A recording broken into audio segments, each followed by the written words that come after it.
Hey everyone, and welcome back to the Walking Dead series by The Verdict Sin. I'm your host, Nicole. I'm Gary. And today we're talking about Walking Dead Dead City, entitled People Are a Resource, and this is Season 1, Episode 3. Gary, what'd you think of the episode? I thought it was a pretty solid episode.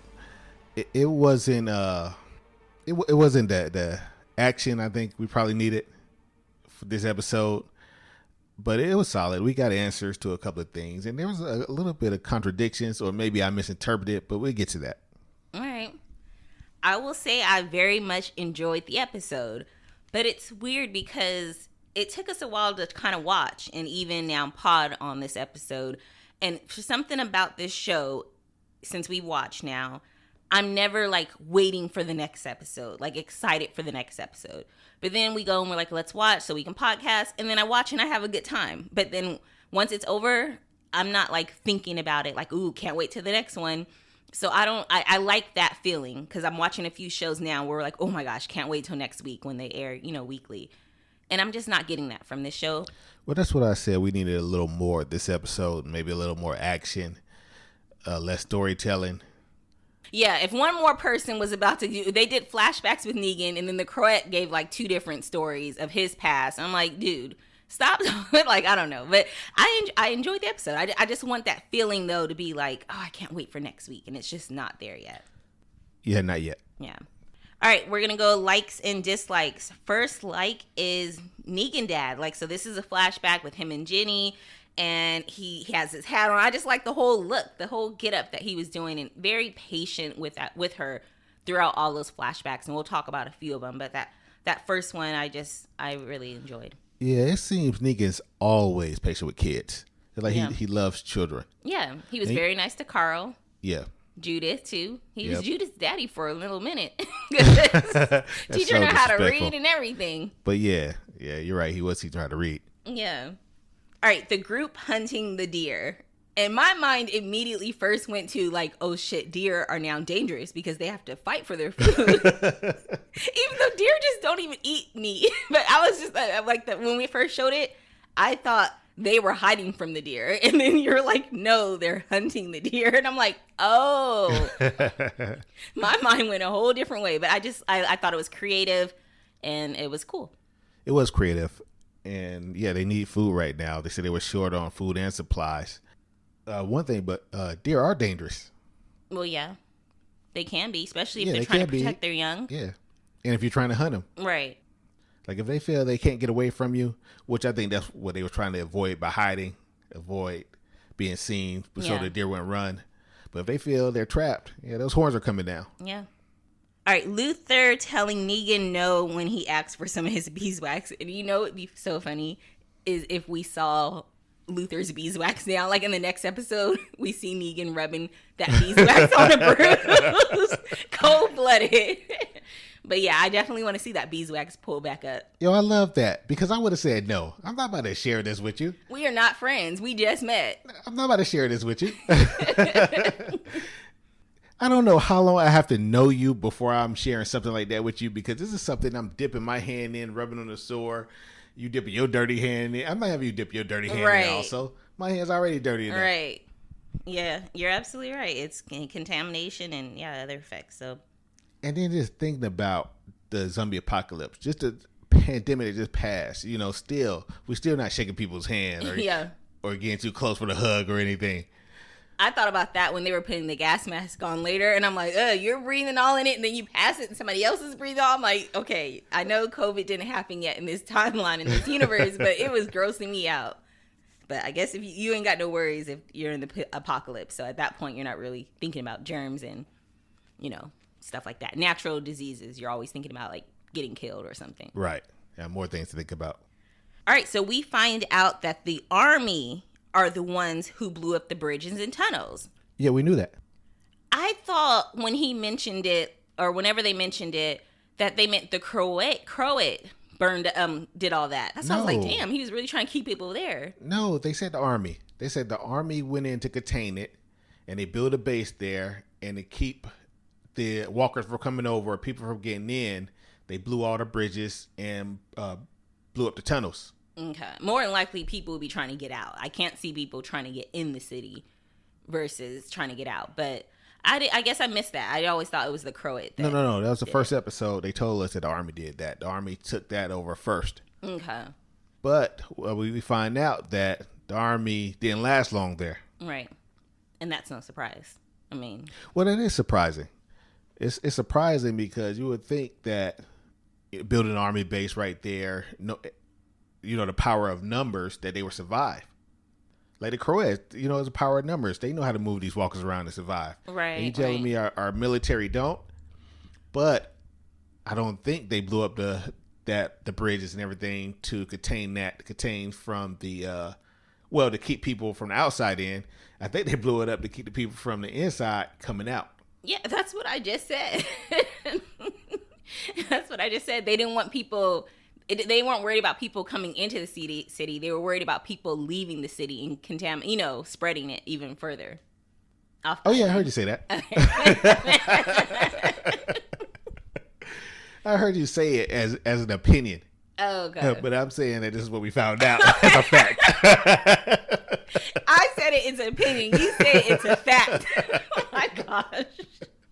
I mean, you stated it like it was just an idea that you just like maybe they kept from. No, I'm messing with you. All right, next is when Negan said the parades are looking a little rough this year. Because that car that was leading all the walkers, it was like it was something on top of it. Yeah. Yeah, so I thought that was funny. Yeah, the car had the horns and everything on top. Yeah. Yeah, it was looking pretty rough, though. Yeah, it was. Not your Macy's Day Thanksgiving parade. I know that much. All right, Luther is saying what pretty much everyone's thinking, even though we, the audience, know it's not true because we got to see Herschel. But I did like when he said, your son is already dead. I think you know that. It was just like, we need to stop playing these games. Like, stop talking about this son as if there's still hope for him. Right. And even though Luther is wrong, I still, if I was them, I would agree. I would be like, yeah, he's absolutely right. Why would the son still be alive? Yeah, knowing who they're going up against. Right. Most likely he's dead. Yeah. I mean, we know he's alive, but, I mean, in reality, he'd really be dead. I mean, don't they say if you don't find the person, even not even just children, like when someone's kidnapped, the first 48, you don't find, no, that's first 48 is on solving the murder. But usually even when people are kidnapped, like after 48 hours, usually like the chances of finding them alive is slim. I heard that. Yeah. I don't know if it's 48 or 72, but yeah, one of them. One or the other. Yeah, you're Herschel's right. Been there for more than 72 hours at this point. Yeah, and then they know who they're dealing with. Who they're dealing with, yeah. Yeah, this guy's a psychopath. You don't be like, oh my gosh, a monster took my kid. I hope he's still alive. And luckily, this group was able to get away. Yeah. I like this group. I like that they're so close. They remind me of our group when we first connected and everyone sort of became a family. That's how they are, and I like it. All right, the Croat explaining how they use dead bodies for methane, which does all this science, and then it turns it into liquid fuel. I loved how he explained it, because originally when we were watching, I'm like, I'm putting that on my dislikes. I'm tired of these people putting zombies or dead bodies in tanks of water. It just reminded me of the governor. Yeah. So I was like, not again. What are you guys doing? This doesn't make any sense. But once he explained it, I was like, oh, okay, there's a reason to it. Right. And we know that this fuel is for like electricity. Yes, and apparently getting high. they were all. Oh yeah, if you breathe in enough of it. Yeah, it's not meant for that. Like, it's not meant to be anything medical. Right. But it says if you breathe in enough of it, you would get dizzy, lose memory, basically, like you said, get high. Yeah, I'm sure they take small little hits, but when he did it to Pearlie, it was a big hit. Yeah, which I don't understand. Why do that? Because he wanted him dizzy and stuff when he was fighting the walkers. To make it harder for him? Yeah. Oh, okay. And that is an opinion, but I believe it's also a fact. All right. Negan being supportive to Maggie when he tells her, like, Luther's wrong and he's there if she wants to talk. I really like that. I mean, Negan, they're redeeming Negan so good. It's so easy to forget about him. About his past and everything like that. So they're doing a really good job. Like, each time Negan does something, but then he does this and he has these conversations and he shows empathy, it makes you like his character even more. I think they did enough redeeming last season. Yeah. But during The Walking Dead. Right. the last season of The Walking Dead. I think they did enough redeeming. They don't have to redeem him anymore. Yeah, especially he took one for the team. He hooked up with Alpha. I mean, that in itself is redemption. He's done enough. Yeah. All right, so we get Negan's backstory of what happened with his wife, and it sounded like it was a son he had, but his wife and kid. He tells Maggie, Annie went out, and when she didn't come home, he found her. She had been beaten and robbed, and he found the men who did it. He says it's a few years back, so at this point, we know he hasn't been with his wife and child for a few years. Right. But he ends up putting his wife and son on a wagon to Missouri because he realizes other people are after him now for killing those 5 guys. Yeah, the marshals are after him. And you don't want your family running forever. You want to keep them safe. And he knew that if he went with them, that they would always be in danger. Yeah, but I also wrote, even though this is on the likes list, I did write in parentheses, like sort of a dislike of it is, I don't know if I would have left the family. Like remember when Michonne left her kids to go find Rick, and we're like, why would you leave your kids? And I sort of felt this way about Negan. Like, the story wasn't strong enough. This is a different situation because Michonne left her kids to go find Rick. She left her kids to go find her man. Negan left his family to keep his family safe. He was actively being hunted. Okay. I get it, and it's alike. I just don't know if I agree with it, seeing as he left them. It's been years now. It's not like, I had to leave for a few months. It's been years. So was it worth it? Well, you see, it's years later, and they're still looking for him. Yeah, but he doesn't know what's happening with the wife and kid. What if they're being hunted over there? We already know the world is not safe. But he said he already put in his mind that they're gone. He said he already told himself that they're dead already. Yeah. Well. Yeah. To survive. Okay. Yeah. Because I'm going to say, if he feels that way, then might as well stay with him. If you feel they might be dead with you gone, you might as well be with them, and you'll know for sure if they die. Right. All right, so we get another flashback with Negan and Ginny, and he tells her, like, you know what? If things weren't the way they were, you'd be able to go talk to a doctor and everything and figure all this shit out. But he said, we need to skip all the coping shit and get to the staying alive shit. And we both like that. I love that.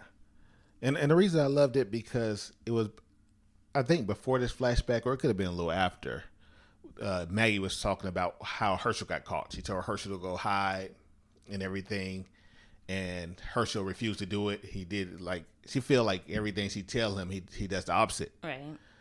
And I think this is like the silo effect, that we're not telling our kids, or our kids is not seeing the danger every day, so they feel like the danger is not there. Right. But it could be the way we're teaching them. There needs to be a new way of teaching these kids that, hey, you're in danger right now. This is not a drill. These people are actually here to kill us or whatever. It's dangerous out there. And they're not, get this message. And I understand that because it's hard to teach your kids everything, and you don't want to put too much on them. You don't want them to be stressed too much out. Fear, yeah. Yeah, you don't want them to be stressed over fear. But then, you need to put enough on there so when you say hide, they go hide. Right. Yeah, they really listen. They don't ask questions. They do as they're told. Right, and put enough fear on, what is the young lady name? Ginny. Yeah, Ginny. Put enough fear on Ginny that she knows that you need to start using that voice. Right. Or I like later on when Negan teaches her how to whistle. So. Oh yeah. But yeah, I thought of that because remember, I think it was in season 4 when Rick told Carl, like, you are not safe. It doesn't matter if you're around people, you are not safe. And I remember it was just like, damn, like, why are you saying that? But we saw everything that progressed from there. And instilling just a tiny bit of fear, at least enough for your kid to know to listen when I have a voice and I'm saying do this. There's no talking back. There's no mom. None of that. There's time to play, and there's a time when things are about to hit the ground or whatever, go crazy, and you need to listen. And I was just very surprised still that Herschel is acting sort of like a modern day teenager when he didn't grow up in this modern day world. Yeah. And I think they're trying to keep it too modern day for them. Yeah, they are. They have them in the classrooms. They have the little movies and everything. They're trying to keep it modern day, but they need to adjust the times. Okay, you mean the people in the show. I thought you meant the show itself. Yes, I'm No, no. okay with the characters. Like, I'm okay with the communities having movies and fairs, and it's okay to have some of that fun stuff. But at the same time, and it does sound like they're doing it, everyone needs to know hand-to-hand combat. Everyone needs to be trained on guns, trained on, like, sneaky, when you're being sneaky and moving around silently. Like, they need all that training at a very young age, starting, like, pretty much at 5 or 6, like a very young age, they need to start getting trained. Yeah. So I'm okay with the fun stuff. You're still want to live. The fun stuff is cool. Yeah. But they need to adjust. Yes. It shouldn't be, if you want to go. Because I remember at one point Maggie was like, last week, I think she kind of made it sound like it was an option if he can go to training or not. And he was like, no. And it was like, no, this is not. This is like, all right, people are our resources. It was the name of the episode, but Crowett said it. That guy said it like 20 times. Yeah, he said it way too many times in the episode. I'm like, okay, we got it. We know the title of the episode. We get it. We get it now. All right, even though I mentioned that the dead bodies in the tank reminded me of the governor, this little whole fight thing kind of reminded me of the governor. Remember, the governor had people fighting each other, but I think he also did walkers as well at some point. Walkers and people, because Daryl had to fight in there, that ring. But I like this scene with he's having, I don't know if they're normally all high that get on there, but he did drug the marshal before he had to fight those walkers. Yeah. And both fights were awesome, were amazing, especially when he takes off his shoe and to beat a walker with your shoe. Anything can be a weapon. I really enjoyed that. Yeah, because I think he has on steel toes. Yeah. Made the shoe a little harder, and those things hurt. Yeah. Yep. When I go walking, I take my stainless steel water bottle with me, and I just always know, like, this is a weapon. It's also a water bottle, but it's also a weapon because it's so hard. All right, and then the last, like, it's already been mentioned, but it was once again that final scene flashback of Negan and Ginny looking for her stuffed animal, her stuffed dinosaur, and he finds it in the bag. That was a great find, and then he wraps it up. He was just so nice to her, and he finally realizes fatherly, and he's realizing, okay, the way I want her to communicate, she's not willing or able to at this point. So he finds an alternate way to communicate, and he's like, he whistled and said, my wife, Lucille used to do it, and when she was sick, and I would come running. So you whistle, and I'll come running. And I really like this scene because I thought the girl, at the end, when Maggie's about to burn her dinosaur, which we need to talk about, but she's about to burn the dinosaur because that's opinion, but let's say she's about to burn the dinosaur, and when she does, I thought Ginny was going to whistle, Negan was going to hear it, and it was going to also stop Maggie from burning it. And Negan was going to come down and, like, all of it happen at once. Right. And no, it's factual that she's attempting to burn it. We don't know if she's going to go through with it or not, but, I mean, she made the attempt to do it. Yes. Well, I was going to say, my opinion was the reason why she was trying to burn it is because she knows that little girl must be there. And if Negan finds out the little girl's there, then he's going to go off trying to look for her versus helping Maggie. So she has to burn this evidence before Negan runs off looking for a different mission. Right. Yeah. No, but you said earlier that, allegedly, when you said she's burning it. And I said, that's not allegedly. Even if she don't burn it, we see she's attempting to burn it. Yes, that's true. Sometimes I hate when the news, they be like, allegedly, this person, da-da-da. It's like, what do you mean? They're right there on camera doing it. Why are you saying allegedly? Like, allegedly died. What do you mean? How'd you allegedly die? Did you die or did you not die? But yeah. Anywho, you mentioned, though, regarding Negan and Ginny's relationship while we were watching. We finally watched the movie Megan last night with the girls, the robots, a little girl robot, and not spoiling, but the human girl and the robot girl get very attached to each other, and they talked about attachment theory. Yep. And you were like, this reminds you of Ginny and Negan. Oh, yeah, that's a perfect example. Yeah. The reason Ginny is always, like Negan said, that you're always at my hip. Yeah. Every time I turn around, you're at my hip. And the one time that you choose to go off, you don't even let me know you're in danger. Yeah. You don't know how to let me know you're in danger. But yeah, we found out while we were watching the movie Megan about the attachment theory. That when someone loses someone, which Ginny, she lost both parents, that they attach to the next best thing, the next person they feel safe is around. And in the movie Megan, I guess this is going to be a spoiler. Yeah.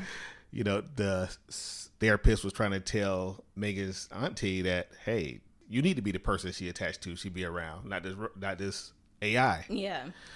But going back to Dead City, I mean, that's what's going on right now with Ginny and Negan. She feels protected by Negan, so she's attaching to Negan.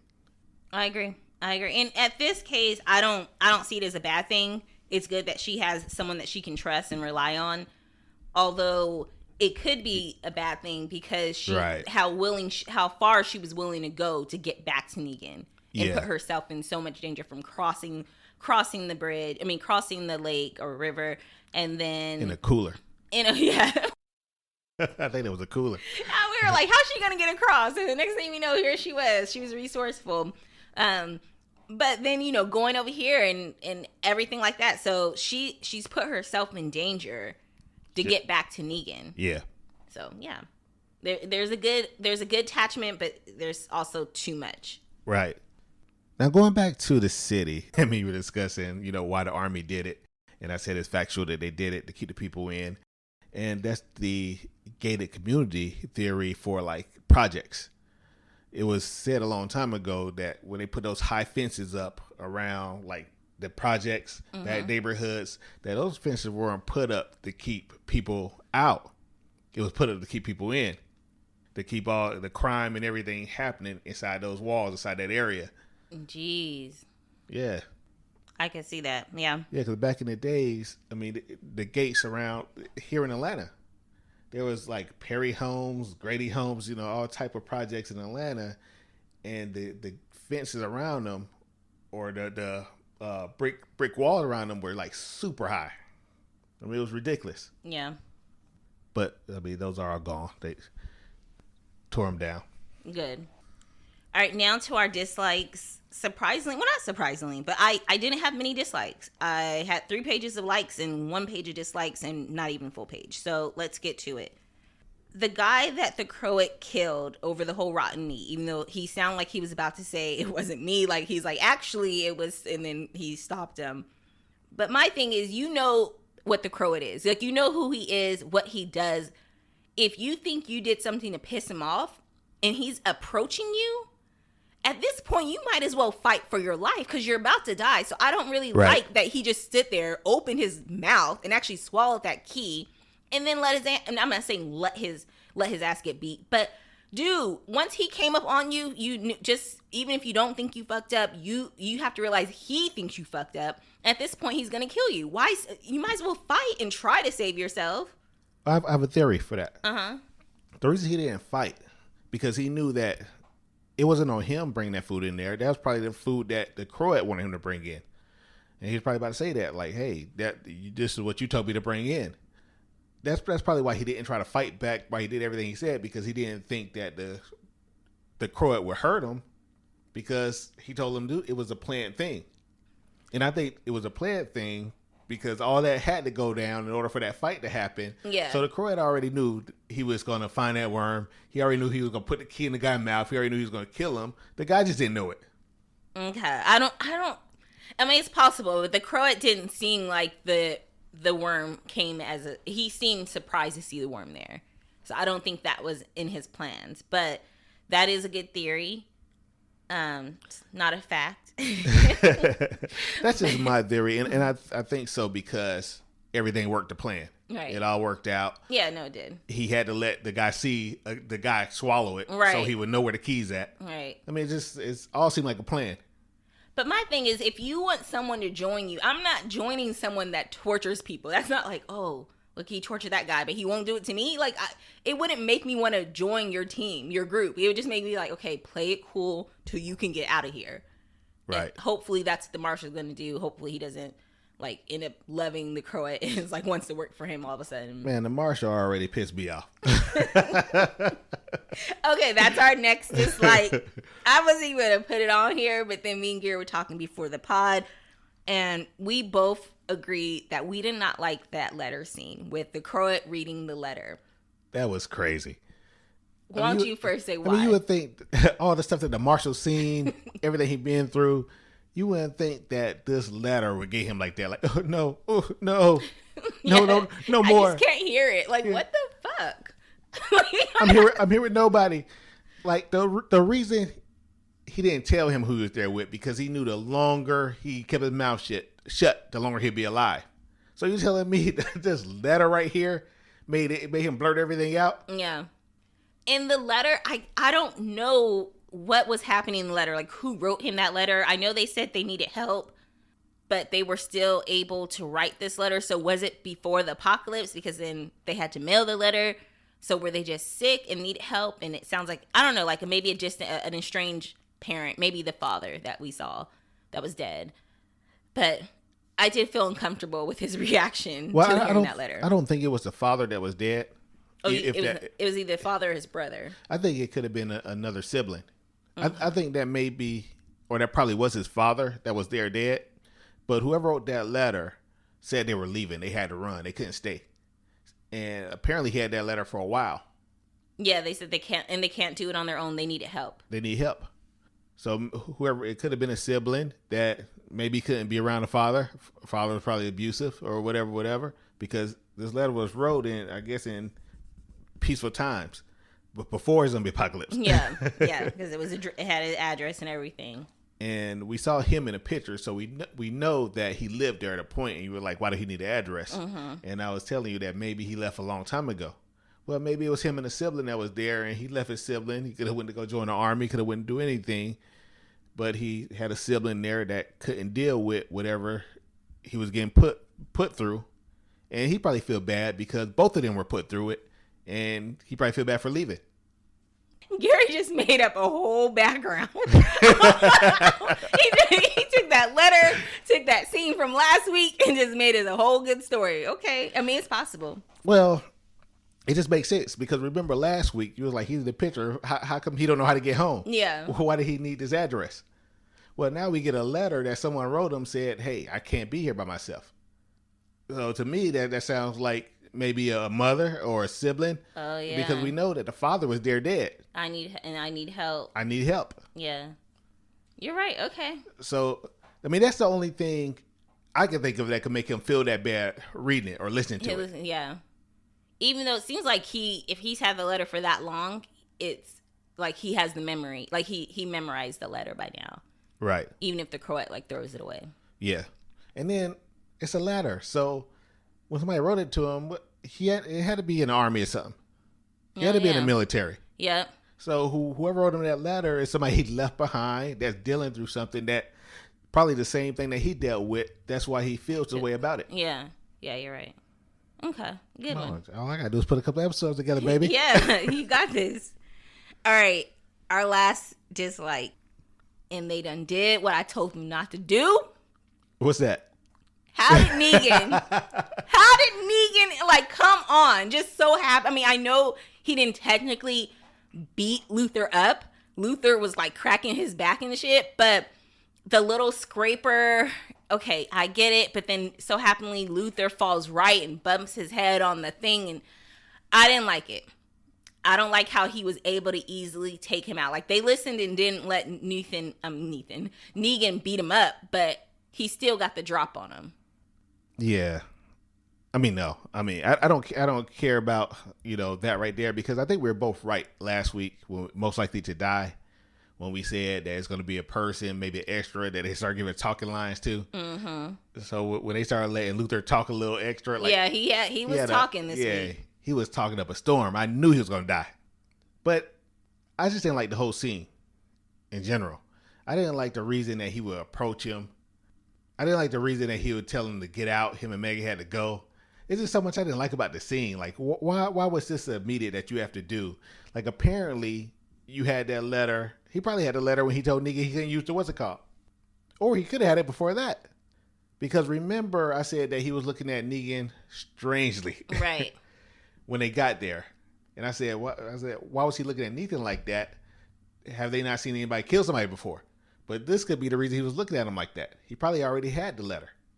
Well, I have two things to say about that letter that Luther found. Well, that letter, but the little poster. Yeah, wanted poster. One, you already knew Negan was bad. You guys were just talking about how he knew the Croat and, you know, they used to be hanging tough with each other until Negan shot him. You've already seen him kill the helmet guy last week. Right. You've seen him. You know what type of person he is. So what difference does it make that now there's a poster for him? No, I think he had the poster already. Okay, but even if he did, Because whenever he got the poster, it doesn't really matter. But that's what's saying, oh, now you got to go because of this poster? No, listen. I think he had the poster. Remember when they first got the drop on Negan and Maggie? I think he got the poster then. That's why he was looking at him funny this whole time. And that's why, he actually used the what's it called? He's like, no, I don't think it was the letter that did it. I think knowing that, hey, this could be true that he's a bad guy because he used to hang with this bad guy. This guy we know is a bad guy. Okay, so the poster is not what did it. It's them hearing that he used to know the Croat, right, which is what did it. Yep. And it's possible he has had that poster for a while because he has been giving Negan the side eye. I don't know. The scene went by so fast. Like when he fell on the ground and he was like, I'm like, how is he that hurt from just the scrape, Because I didn't realize there was something under his head at first. Yeah, the pole. And it was like a little gas line or whatever. Yeah. Gas pole. And that's when I was like, I don't even know how to feel about this because it happened so fast. I'm like, damn, how did he take his ass out that quickly? And don't be giving people false hope that if a big ass man is about to fight him, that they have a chance. Like, you don't have a chance. And in ordinary circumstances, he would never have a chance again. I didn't mind it so much. Like I said, we knew he was going to die from the amount of talking lines he had. Yeah. But it wasn't like Negan just pulled a Rick on him. Just straight whipped his ass. That is true. Negan did struggle, so it's a half a dislike. I mean, Negan cut him. He fell back, hit his head. Hey, sound realistic to me. Yeah. Now that's another household item that I know can be used as a weapon. All right, that is all we got for likes and dislikes. Before we get to I Ain't Fearing Shit, Most Likely to Die, I do want to remind you guys that I have a small podcast I do on my own called Small Screen Sagas. Look it up wherever you get your podcasts. And I did cover the show so seasons 1 and 2. But my next episode should be coming out sometime this week, which I'm going to be covering just a few of the different Apple TV shows that I've been watching. Ginny took her non-talking ass across a state, across a lake, a great lake, just to get back to Negan. I mean, if that's not fearing shit, I don't know what is. Yeah, you're absolutely right.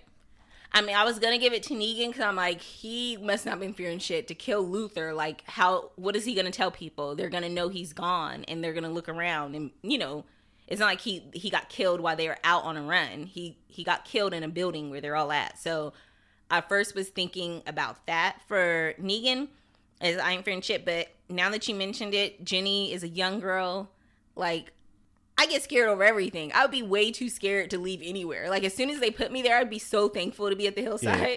I was about to say, especially if you're somewhere safe. Yeah, I would have never left. So for her to do this, for whatever reasons, her attachment theory, love, whatever, she's not fearing shit. So, yeah, good job, Ginny. Yep. All right, Most Likely to Die. Who you got? I still can't think of anybody out of our group. I can't either. Like, Luther was a surprise. Yeah. But we said it was going to be somebody that gave all this talking roll. Someone who never spoke before. I was so happy that he was talking. Like, good. He's going to be a big part of the show. I knew it. I mean, we have a couple of episodes that you don't talk. Yeah. And then they just gave you all the lines. Gave you every role for this one. Yeah. No, you're dead. I hope he gets more work because when he was talking to Negan and Negan was like, I got people to protect. And he said, I got people to protect. He did a really good, like he was very believable in that scene. He did, and he was. So I'm just going to say not another extra because he was more than extra. Yeah, he was more than extra. He was a guest star, I guess. He was more than the extra, Luther.